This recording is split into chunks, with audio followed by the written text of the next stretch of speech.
사랑하는 예봄의 성도 여러분, 오늘도 우리 사랑하는 성도님들의 가정과 생업 위에 하나님의 은혜와 평강이 넘쳐나기를 주님의 이름으로 축원합니다. 오늘도 코로나19로 인해서 지금 방역에 힘쓰고 있는 모든 방역 요원들과 또 의사들과 간호사들에게 주님께서 함께하여 주시고 우리 모든 국민들이 속히 코로나19가 퇴치가 되고 안정이 찾아오기를 주님의 이름으로 기도합니다. 오늘 저는 잠언 14장 5절의 말씀을 통하여서 억울한 사람을 만들지 않는 사회가 되려면 이라는 제목으로 이 아침 시간 사랑하는 성도들과 함께 묵상해 보고자 하는 것입니다.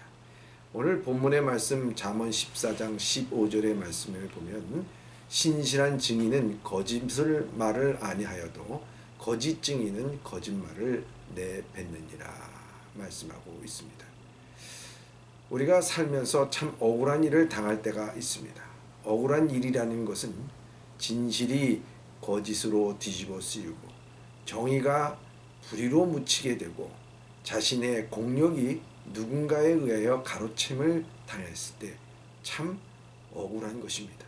그래서 세상에는 재판장과 검사, 변호사, 사법제도를 통해서 이 억울한 자들을 구제하기 위한 역할을 하게 됩니다. 이러한 억울한 일을 당할 때 그 진실을 밝혀줄 증인이 필요합니다. 그런데 이 증인이 매수가 되어서 진실을 말하지 않고 거짓을 말한다면 그 진실이 잠시 덮어질지는 모르지만 그 양심이 밤마다 괴로울 것이고 그는 평생에 그 인생을 거짓으로 산 것으로 되며 그 거짓이 언젠가는 폭로될까봐 전전긍긍하며 살아갈 것입니다. 또한 이러한 비밀을 아는 자는 언젠가는 그 비밀을 믿기로 하여서 그 사람에게 협박을 하게 되고 모든 것을 빼앗아가게 될 것입니다. 사단이 꼭 우리에게 하는 일이 그렇다는 것입니다. 거짓 증인이 난무하는 사회는 소망이 없는 사회입니다. 돈으로 인하여 권력으로 인하여 유혹으로 인하여 수시로 진실을 덮고 거짓으로 증언을 한다면 그 사회는 스스로 망하는 사회가 됩니다. 오늘 말씀에 신실한 증인은 거짓을 말을 아니하여도 거짓 증인은 거짓말을 내뱉느니라 말씀하고 있습니다. 이 말씀의 중심은 신실한 증인의 역할이 얼마나 중요한가를 말씀하고 있는 것입니다. 신실하게 진실을 말해 주었을 때 누군가 억울함에서 벗어나게 되고 자유함을 얻게 됩니다. 또 그 사람은 누군가의 진실한 증인이 될 것입니다. 그런 사람이 점점 늘어나게 되면 그 사회는 소망 있는 사회요. 또한 참으로 많은 사람들이 생기를 얻을 것입니다. 그러나 거짓 증인이 난무하게 되면 그것이 부메랑이 되어서 자신을 망하게 할 뿐만 아니라 그 사회를 병들게 만드는 것입니다. 세상에서 가장 억울하신 분이 계시다면 그분은 예수 그리스도십니다. 예수님께서 이 땅에 오셔서 말씀과 치유와 가르침의 사역을 하셨습니다. 수많은 사람들이 깨달음을 얻고 치유를 받았으며 삶의 의미를 깨닫고 천국의 소망을 갖게 되었습니다. 그러나 자신의 권력 유지의 두려움을 갖고 있었던 이 제사장들과 사두개인과 바리새인들은 예수님에 대해서 거짓 증인들을 내세웠습니다.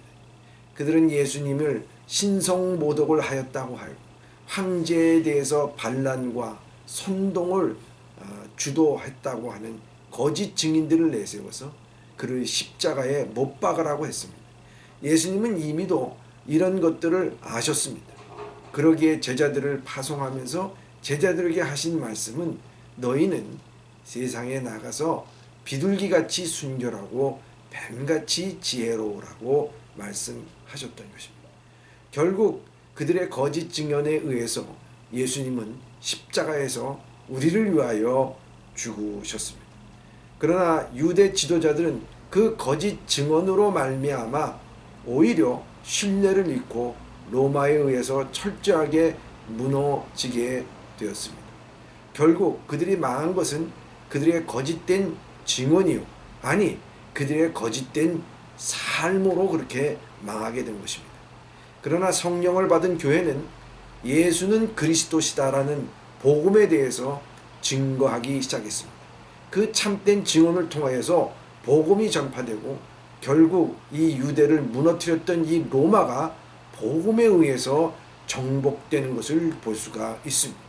신실한 증언은 이토록 힘이 있는 것입니다. 그리스도인이 된다는 것은 증인이 되는 것입니다. 내가 믿는 예수 그리스도에 대한 증인이 되는 것입니다. 오늘도 하나님께서 우리에게 이 증인의 사명을 다하기를 원하시고 계십니다. 이 일에 대해서 침묵을 하거나 그 일을 회피하거나 그 일에 대해서 부담을 느낀다면 하나님의 공의와 사랑이 우리를 외면하게 될 것입니다. 복음이 전파되는 곳에 자유가 있고 복음의 증인으로서 살아가는 데 기쁨과 소망이 있는 것입니다. 이런 증인이 된다는 것은 신실함이 필요합니다. 주님은 우리를 위하여 사랑이 신실하듯 우리도 그 은혜에 힘입어서 신실해야 됩니다. 오늘 본문의 말씀에도 신실한 자는 거짓으로 증언하지 않는다고 되어 있습니다. 신실하다는 것이 무엇일까요? 신실하다는 단어는 믿음이라고 하는 명사와 어근이 같습니다. 우리가 기도를 하고 찬송을 할 때 아멘으로 마치게 됩니다. 이 아멘은 히브리어나 헬라어나 동일하게 아멘이라고 발음하고 있습니다. 아멘은 진실로라고 하는 의미가 있습니다. 그래서 이 아멘을 통해서 우리는 진실로 그렇게 되기를 믿습니다 하는 것 아니겠습니까? 로마서에서 보면 예수 그리스도를 믿는 믿음이라는 어구가 참 많이 나옵니다. 그런데 이 어구를 직역해보면 예수 그리스도의 믿음입니다. 이것을 예수 그리스도를 우리가 믿는 믿음이라고 번역한 것입니다. 즉 예수 그리스도께서 신실하게 율법의 요구를 다 이루시고 율법이 정죄하는 형벌을 다 받으셨기 때문에 우리가 구원을 받게 되었다고 이해한 것입니다. 우리가 신실함은 우리가 완벽한 것이 아닙니다. 우리가 실수가 없는 것이 아닙니다. 우리는 실수도 많고 우리는 신실하지 않습니다. 그러나 내가 믿는 예수 그리스도께서 신실하다고 하는 것을 믿는 그 믿음이라 하는 것입니다. 그걸 통해서 우리는 누군가의 거짓으로 증언하지 않는 것입니다. 예수 그리스도를 믿는 사람은 누군가 억울한 사람을 만들어내서는 절대 안 되는 것입니다. 오히려 그 억울함에서 신실하게 주님께서 우리에게 하신 것 같이 해야 한다는 것입니다. 로마서 8장 26절에 보면 바울은 이렇게 말씀하고 있습니다.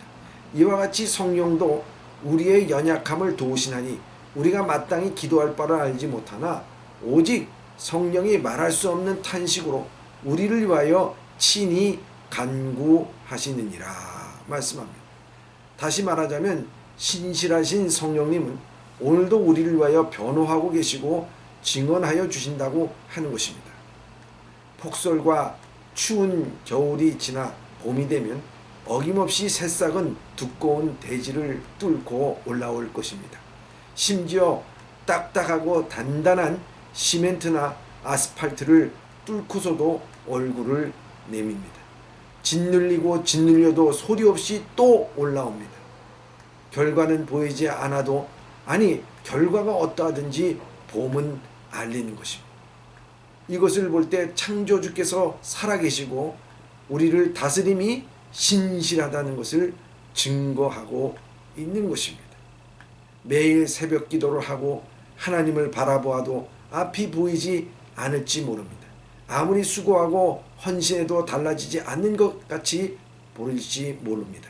그러나 환경과 형편을 상관하지 않고 주어진 사명을 묵묵하게 수행하는 것이 신실하고 충성된 것입니다.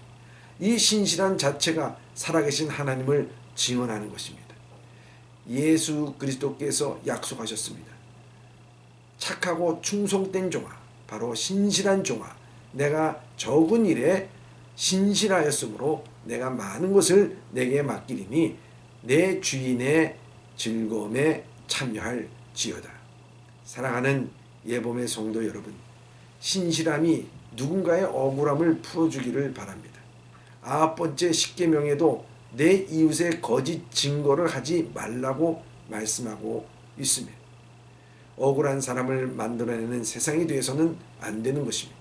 그리고 우리 주변에 억울한 사람이 존재하도록 하지 않기 위해서 하나님께서 우리를 신실하게 사랑하였듯이 여러분들도 그 신실함을 보여줄 수 있는 오늘 하루가 되길 주님의 이름으로 축원합니다. 기도하겠습니다. 사랑의 하나님 아버지, 감사합니다. 오늘도 자연을 통해서 주의 신실한 사랑을 보여주심을 감사를 드립니다. 오늘도 우리 안에 하나님의 신실하심이 있어 거짓 증거하지 않게 하여 주시고 우리 주변에 억울한 자가 없게 하여 주시옵소서. 예수님의 이름으로 기도드리옵나이다.